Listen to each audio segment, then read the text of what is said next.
NEET പരീക്ഷാ ക്രമക്കേടിൽ ലോക്സഭയും രാജ്യസഭയും ഇന്ന് പ്രക്ഷുബ്ധമാകും.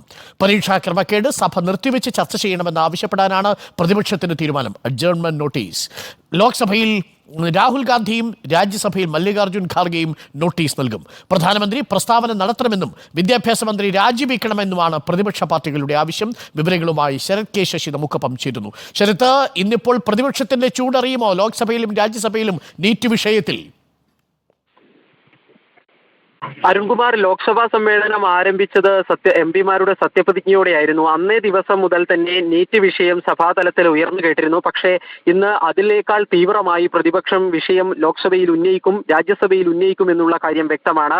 ഇന്ന് ഇന്ത്യ സഖ്യ നേതാക്കൾ യോഗം ചേർന്നിരുന്നു. ഈ യോഗത്തിലാണ് അടിയന്തര നോട്ടീസ് ലോക്സഭയിൽ നൽകുന്നതിന് തീരുമാനിച്ചത്. അതുപോലെ തന്നെ റൂൾ 267 പ്രകാരം മല്ലികാർജ്ജുൻ ഖാർഗെ രാജ്യസഭയിലും നോട്ടീസ് നൽകും. സഭ നിർത്തിവെച്ച് നീറ്റ് വിഷയം ചർച്ച ചെയ്യണം എന്നതായിരിക്കും പ്രധാനമായും പ്രതിപക്ഷം മുന്നോട്ട് വെക്കാൻ വേണ്ടി പോകുന്ന ആവശ്യം. ഇന്ന് രാഷ്ട്രപതിയുടെ അഭിസംബോധനയിലുള്ള നന്ദി പ്രമേയ ചർച്ച തുടങ്ങുന്നതിന് മുൻപ് തന്നെ ഈ ഒരു ഡിമാൻഡ് പ്രതിപക്ഷം മുന്നോട്ട് വെക്കും. അതിൽ ചർച്ചയ്ക്ക് സർക്കാർ തയ്യാറാകുന്നില്ല എങ്കിൽ സഭാതലത്തിൽ കടുത്ത പ്രതിഷേധം ഉയർത്തിക്കൊണ്ടുവരിക എന്നത് തന്നെയാണ് പ്രതിപക്ഷം നിശ്ചയിച്ചിരിക്കുന്നത്.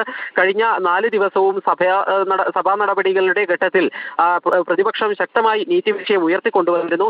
ഇന്ന് ചർച്ചയ്ക്ക് ഒരു അവസരം ലഭിക്കുകയാണെങ്കിൽ BJPക്കെതിരെ, അതിൽ തന്നെ വിവിധ BJP ഭരിക്കുന്ന സംസ്ഥാനങ്ങൾക്കെതിരെ കടുത്ത വിമർശനങ്ങൾ പ്രതിപക്ഷത്തിന്റെ ഭാഗത്തു നിന്നും ഉണ്ടാകും. രാഹുൽ ഗാന്ധി തന്നെ ലോക്സഭയിൽ അടിയന്തര പ്രമേയ നോട്ടീസ് നൽകും എന്നുള്ളതാണ് ഈ ഘട്ടത്തിൽ അറിയാൻ കഴിയുന്നത്. അതോടൊപ്പം മറ്റ് പ്രതിപക്ഷ പാർട്ടികളുടെ നേതാക്കളും അടിയന്തര പ്രമേയ നോട്ടീസ് നൽകുകയും ചെയ്യും. ഈ ഘട്ടത്തിൽ ഏതായാലും നിർണായകമായ ഒരു വിഷയമായതുകൊണ്ട് തന്നെ കേന്ദ്ര സർക്കാർ പെട്ടെന്ന് ഈ ഒരു ചർച്ചകൾക്ക് തയ്യാറാകിയിട്ടില്ല എങ്കിൽ അത് വലിയ വിമർശനങ്ങൾക്ക് വഴിയൊരുക്കുന്നതിനാൽ ഏതെങ്കിലും ഒരു സാഹചര്യം ഉണ്ടായാൽ ആ ഒരു സ്ഥിതിയെ നേരിടുന്നതിന് വേണ്ടി, അക്കാര്യത്തിൽ ഒരു വിശദീകരണം നൽകുന്നതിന് വേണ്ടി കേന്ദ്ര സർക്കാരും തയ്യാറെടുത്തിട്ടുണ്ട്.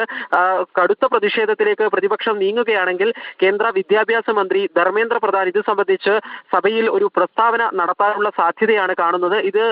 ഇക്കാര്യം സർക്കാരും ഈ ഒരു സാഹചര്യം നേരിടുന്നതിന് തയ്യാറെടുത്തു കഴിഞ്ഞു എന്നതാണ് ഭരണപക്ഷം വ്യക്തമാക്കുന്നത്. നിലവിൽ ഈ നീറ്റ് പരീക്ഷയുമായി ബന്ധപ്പെട്ടിട്ടുള്ള ക്രമക്കേടിൽ CBI അന്വേഷണം പ്രഖ്യാപിക്കുകയും ഇതിന്റെ ഭാഗമായി വിവിധ അറസ്റ്റുകൾ രേഖപ്പെടുത്തുകയും ചെയ്ത സാഹചര്യമുണ്ട്. അതുപോലെ തന്നെ കേസിന്റെ അന്വേഷണം പുരോഗമിക്കുമ്പോൾ അതോടൊപ്പം പൊതുപരീക്ഷകൾ, അതിൽ ക്രമക്കേടുകൾ തടയുന്നതിന് വേണ്ടിയുള്ള നിയമത്തിന്റെ വിജ്ഞാപനമടക്കം പുറത്തു വരികയും ചെയ്തിട്ടുണ്ട്. ഇത്തരത്തിൽ സർക്കാർ സ്വീകരിച്ച നടപടികൾ വിശദീകരിച്ചുകൊണ്ട് ഒരു പ്രതിരോധം തീർക്കുന്നതിന് വേണ്ടിയുള്ള ശ്രമമായിരിക്കും ഭരണമുന്നണിയുടെ ഭാഗത്തു നിന്നും ഉണ്ടാവുക.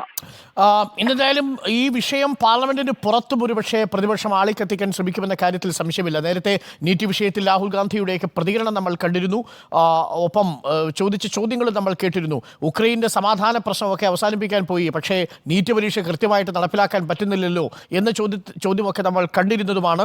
മാത്രവുമല്ല, അയോധ്യയിലെ രാമക്ഷേത്രത്തിൻ്റെ ചോർച്ചയും നീറ്റ് പേപ്പർ ചോർച്ചയും ഒക്കെ വലിയ രീതിയിൽ സാമൂഹിക മാധ്യമങ്ങളിലടക്കം സർക്കാരിനെതിരെ പ്രതിപക്ഷം ആയുധമാക്കുന്ന ഒരു സാഹചര്യമാണ്. പ്രധാനമന്ത്രി ഇന്ന് മറുപടി പറയാനുള്ള ഒരു സാഹചര്യം ഉണ്ടാകുമോ? ഈ വിഷയത്തിൽ പ്രധാനമന്ത്രി ഇതുവരെ കമാന്നൊരക്ഷരം പറഞ്ഞിട്ടില്ല.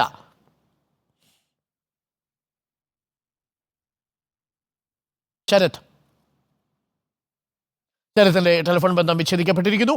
നമ്മൾ മനസ്സിലാക്കുന്നത് പ്രകാരം ധർമ്മേന്ദ്ര പ്രധാനായിരിക്കും മറുപടി പറയുക. അഡ്ജേൺമെന്റിന് വേണ്ടിയിട്ടുള്ള നോട്ടീസാണ് കൊടുത്തിരിക്കുന്നത്. അഡ്ജമെന്റ് മോഷൻ പക്ഷേ അനുമതി നൽകാനുള്ള സാധ്യതയില്ല. ലോക്സഭയിലും രാജ്യസഭയിലും ഇന്നിപ്പോൾ നോട്ടീസ് കൊടുത്തിരിക്കുന്നു. നീറ്റ് വിഷയം ഇന്ന് പ്രതിപക്ഷം പാർലമെന്റിൽ ആളിക്കത്തിക്കുമെന്ന കാര്യത്തിൽ സംശയമില്ല. ഇതിൽ എന്താണ് ഇനി രാഹുൽ ഗാന്ധി പ്രതിപക്ഷം പറയാൻ പോകുന്നത്? പ്രതിപക്ഷം ഉയർത്തുന്ന ചോദ്യങ്ങൾക്ക് ധർമ്മേന്ദ്ര പ്രധാൻ മാത്രമാണോ മറുപടി പറയുക? പ്രധാനമന്ത്രി നരേന്ദ്രമോദി സഭയിൽ മറുപടി പറയുമോ എന്നതാണ് ചോദ്യം. അങ്ങനെയാണെങ്കിൽ അതൊരു പുതിയ കീഴ്വഴക്കമായിരിക്കും. നരേന്ദ്രമോദിയുടെ 3-ാം ഊഴത്തിൽ പ്രധാനമന്ത്രി തന്നെ നേരിട്ട് ഈ സർക്കാരിനെതിരെ ഉയർന്നിരിക്കുന്ന ആരോപണങ്ങളെ എങ്ങനെ പ്രതിരോധിക്കും?